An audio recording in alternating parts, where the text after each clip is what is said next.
Hello, this is the first edition of the new show, Vermont Today, where we will be talking about issues of importance in Vermont today. My name is Terry Jeroloman.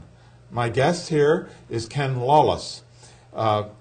We both live in the city of Burlington. What do you think about 9/11, Ken? Well, I'm not at all happy with the official version, and I think an independent investigation is clearly called for.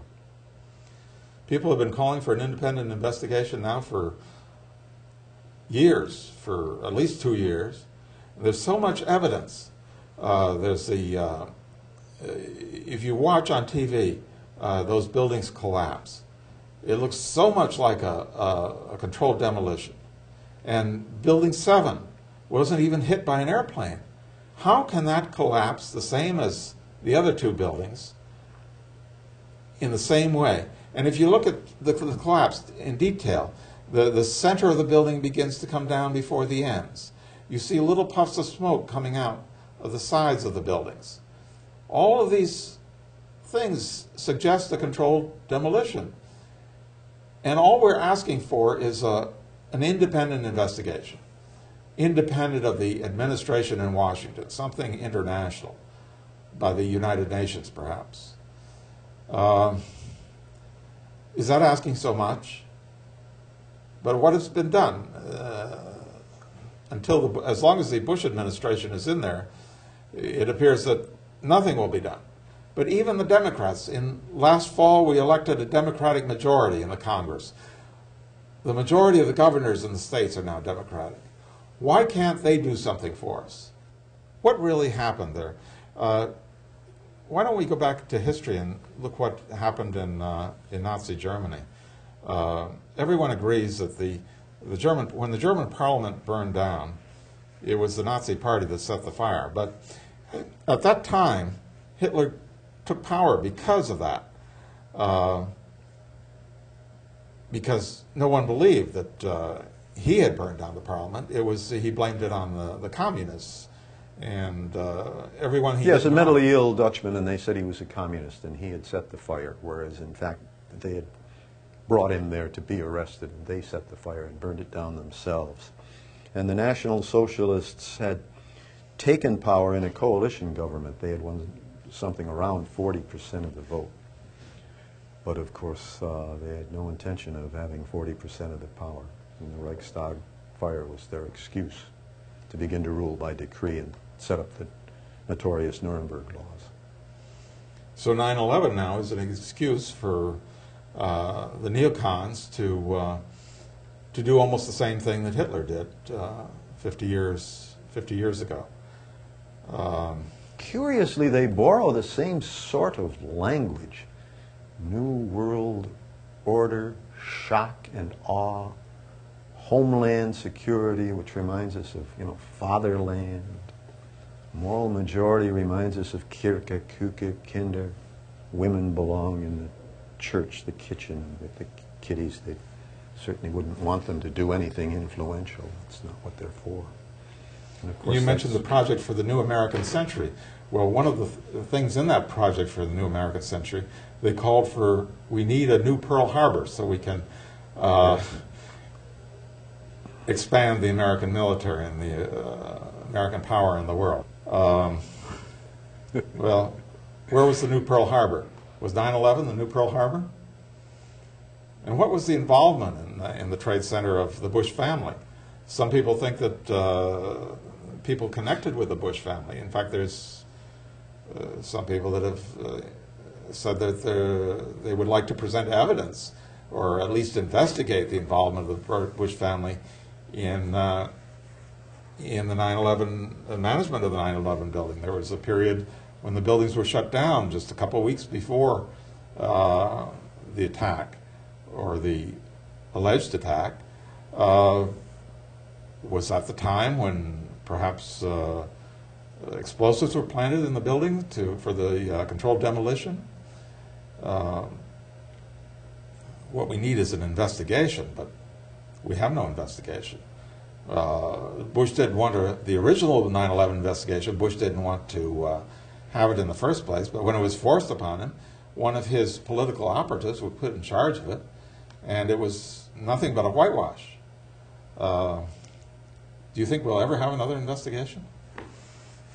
Oh, eventually things will be investigated as they continue to investigate the assassination of President Kennedy, and as they finally came up with the good explanation a few years ago for the assassination of Dr. King.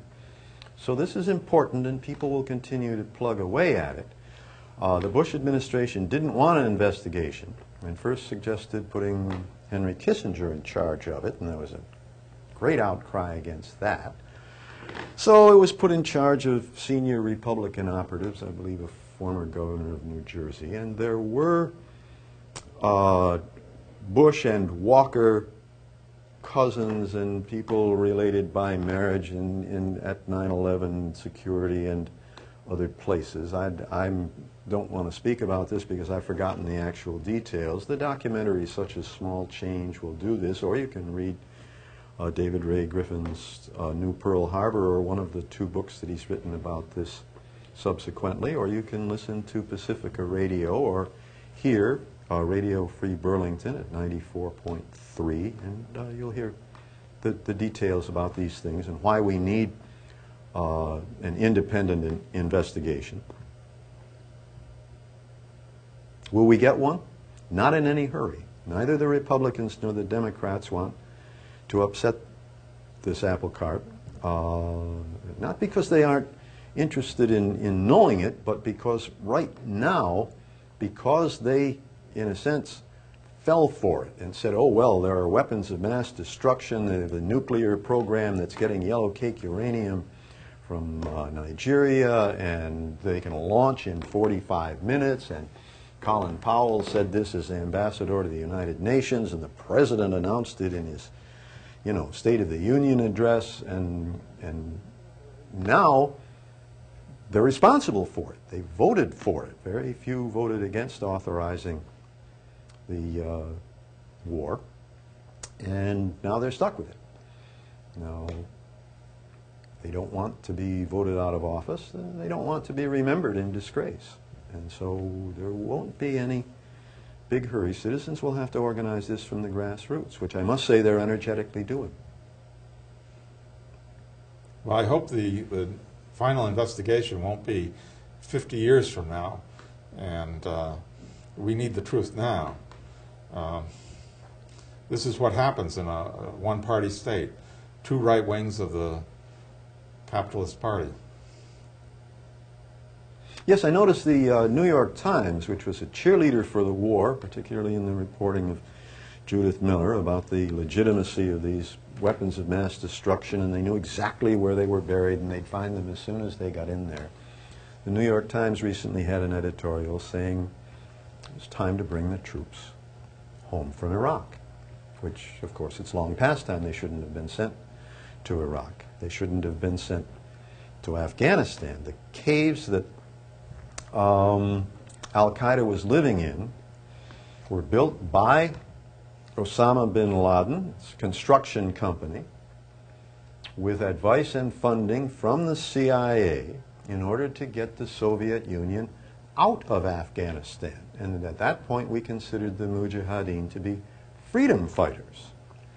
Unfortunately, when the Soviets were gone and the freedom fighters turned out to be the Northern Alliance and the Taliban, neither of whom had any particular commitment to the United States government and didn't need funding from the CIA, they suddenly flipped from being freedom fighters into being terrorists, whereas actually what they are people who live in Afghanistan and should be left alone to work out their own problems without advice or money, certainly heavy weapons from the United States. But now the United States is in there with NATO.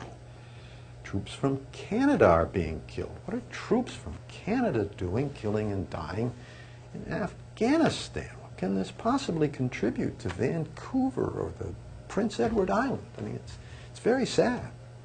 The term terrorist and freedom fighter are interchangeable.